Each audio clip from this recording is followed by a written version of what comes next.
Ini terkait artikel dengan judul di bawah yang agak seram. Namun video ini langsung membahas saran dan masukannya. Sebelumnya mari kita simak video dari Kompas ini. Komnas HAM menyebut penyakit komorbid, manajemen risiko lemah, hingga beban kerja yang tak manusiawi jadi faktor gugurnya ratusan petugas KPPS. Sejumlah penyakit yang menyebabkan ratusan petugas KPPS meninggal dunia pada pemilu 2019 diantaranya stroke, gagal jantung, diabetes mellitus, hipertensi, dan gagal ginjal. Kita bahas dengan ilustrasi video Mr. Bean. Oh ya, ini tidak hanya untuk petugas KPPS, tapi untuk orang tuanya, untuk pasangannya, untuk anaknya, agar mendukung petugas tetap sehat, ceria, dan hidup. Yang pertama, mari kita semua dukung agar petugas mempunyai waktu istirahat dan tidur yang cukup. Persiapan TPS dan pernak-perniknya kalau bisa maksimal H-1 sore hari sudah selesai. Bangun lebih awal, berdoa, sholat dulu, bisa minum air putih hangat, dan usahakan olahraga, gerak-gerak badan. Tarik nafas, relaksasi, peregangan. Oh ya, tarik nafas sehat bisa lewat hidung dan masuk ke diafragma. Infonya ada di RBB. Kemudian mandi pagi biar sehat dan segar. Bisa pakai air hangat bila kurang fit. Gosok gigi dan buat pria bisa cukur kumis biar uhuy. Oh ya, biar lebih semangat bisa dengerin lagu-lagu pemilu sudah disusun di RBB. Tinggal klik tanpa ada jeda iklan. Terima kasih YouTube. Pastikan tepat waktu tiba di TPS. Hindari terburu-buru yang bisa menyita tenaga, pikiran, dan menyerang mental. Buat checklist dan cermati agar tidak ada yang ketinggalan.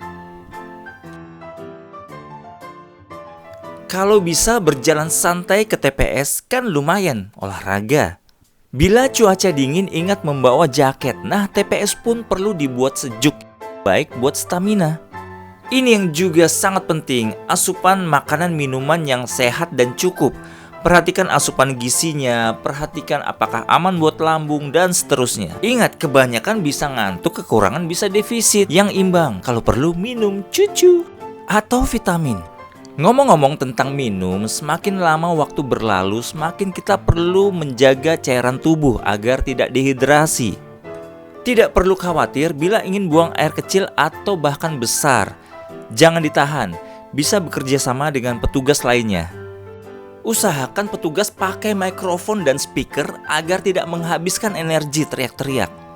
Lalu pengumuman yang harus disampaikan berulang kali kepada pemilih bisa ditempel, contohnya tidak membawa handphone di bilik suara. Tidak duduk selalu untuk waktu yang lama, berdiri, lakukan peregangan, lemaskan otot, hirup nafas dalam, lewat hidung ya, masuk ke diafragma. Terus jaga koordinasi, kerjasama, dan komunikasi, penting ini.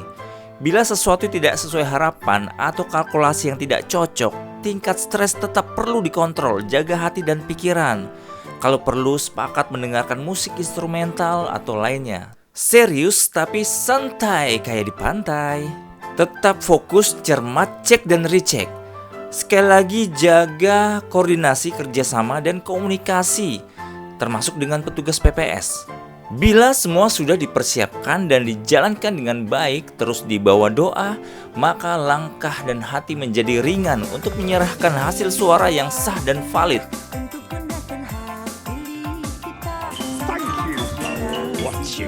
Video ini adalah bagian dari susunan materi pemilu di RBB.id. Kiranya bermanfaat, terus semangat, merdeka, maju, berdaya!